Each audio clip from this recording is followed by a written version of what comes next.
আসসালামু আলাইকুম রহমতুল্লাহি ওয়া বারাকাতুহু। প্রিয় দেশবাসী ভাই ও বোনেরা, আমি কানাডার প্রবাসী, কানাডা থেকে বলতেছি। আমি প্রতিনিয়ত বাংলাদেশের খবর রাখি। এই যে দেখেন, আমি কাজের অবস্থায়, ডিউটিরত অবস্থায় আমি এখন নিউজ দেখলাম, যে সন্ধ্যার নিউজ দেখলাম যমুনা টেলিভিশনে, যে এখন অনির্দিষ্টকালের জন্য কারফিউ জারি করা হয়েছে। কিন্তু এখন দেখেন, অনির্দিষ্টকালের জন্য কারফিউ যখন জারি করা হয়েছে, শেখ হাসিনা এখনও কোনো নিয়মের ভিতরে আসতেছে না। এই যে এত লোকে কি আন্দোলন করতেছে, কিসের জন্য আন্দোলন করতেছে, পাত্তাই দিতেছে না। অনির্দিষ্টকালের জন্য কারফিউ জারি করতেছে। কিন্তু দেখেন, ক্ষমতা মানুষকে কি করতে পারে, কতটা লোভী করতে পারে ক্ষমতা মানুষকে। কিন্তু এই ক্ষমতা লোভী মানুষ আজকে থেকে না, প্রাচীনকাল থেকে চলে আসছে। কেউ টিকে থাকতে পারে নাই। শেখ হাসিনাও পারবে না ইনশাআল্লাহ।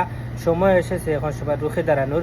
এখন সবাই রুখে দাঁড়াইছে অলরেডি। কিন্তু এখনই সময় গণভবন আক্রমণ করে, গণভবন ঘেরাও করে শেখ হাসিনাকে টেনে হেসড়ে জনগণের মাঝে এনে দেওয়া। এই যে এত লোক হত্যা হয়েছে, এখনও আবার কারফিউ জারি করেছে।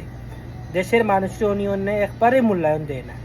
ও যখন দেশের মানুষকে মূল্যায়ন দেয় না, দেশের মানুষেরও উচিত ওরে টেনে হেসড়ে রাস্তায় ফেলে দেয়া। এখন উচিত হয়েছে সবাই গণভবন ঘেরাও করেন। আওয়ামী লীগের সন্ত্রাসীদের যেখানে যে জায়গায় পাইবেন, ওদেরকে আহত করেন, ওদেরকে কি করেন, ধরে জেলে ভরে দেন।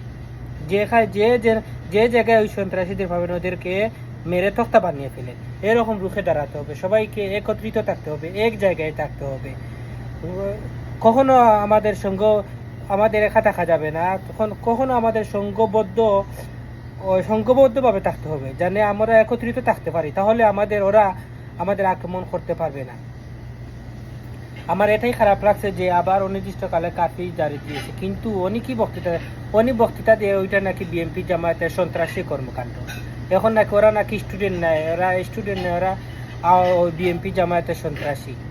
দেখেন, একজন প্রধানমন্ত্রীর বয়ান আসলে অন্য মাথায় কাজ করতেছে না।